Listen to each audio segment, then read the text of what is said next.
மக்களே நம்ம அம்மாமாரெல்லாம் அந்த காலத்திலே வித்த படிச்சுட்டு வந்தவியலாகும். கல்யாண வீடுகள்லேருந்து முன்னால வந்து இந்த அவியல், சாம்பார்லாம் எடுத்துட்டு வருவாவ. எல்லா கூட்டுக்கறிகளும் மிச்சம் மீதி கிடக்கதெல்லாம் அந்த காலத்துல எல்லா வீடுகள்லயும் எடுக்கிறது வழக்கம். இப்ப தான் அது ஃபேஷன் ஆயிட்டுன்னு எடுக்க மாட்டாவ. நாங்க வந்து எங்க வீட்டு பக்கத்துல அந்த மாலாக்கள் கல்யாணம் வந்துச்சு பார்த்தீங்களா? அப்போ கொஞ்சம் அவியலும், சாம்பாரும் மட்டும் எடுத்துட்டு வந்தோம் மக்களே. எடுத்துட்டு வந்து அத சரி எங்க அம்மா எனக்கு கொஞ்சம் தந்து விட்டாவ. நான் இங்க நேத்தைக்கு ஃபுல்லா அத வச்சு தான் சமாளிச்சுட்டு கிடந்தேன். பார்த்தா இங்க வந்து எடுக்காம இருந்தாவ. அதனால தான் எங்க அம்மா முன்னால பழங்கறின்னு ஒண்ணு சொல்லுவாவ. பழங்கறின்னு.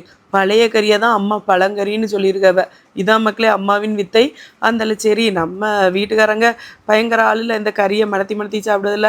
அதனால நான் குடுத்து பார்த்தேன் அவரு சாப்பிடல. அந்தால தான் அம்மாவோட வித்த ஞாபகம் வந்துச்சு. பழைய கறிய பழங்கறி ஆக்கிருவாவல்ல. அதனால கொஞ்சம் சாம்பாரும், கொஞ்சம் அவியல் இருந்தா எல்லாத்தையும் போட்டு ஒரே மிக்ஸ் பண்ணி சோத்துல போட்டு இந்த கறிய நல்லா விரவி அடிச்சு குடுத்தா, ரம்யா இந்த மாரி ஒரு கறிய நான் சாப்பிட்டதே கிடையாதே! அவ்வளோ ருசியா இருக்கு அப்படின்னு சொன்னாரு. நீங்க இந்த பழங்கறி சாப்பிட்டுருக்கீங்களா? உங்க அம்மா இந்த மாரி சின்ன பிள்ளையில தந்திருக்காங்களான்னு கமெண்ட்ல சொல்லுங்க. ஆனா வந்து இந்த பழங்கறிக்குன்னு ஒரு தனி சுவை தான் மக்களே.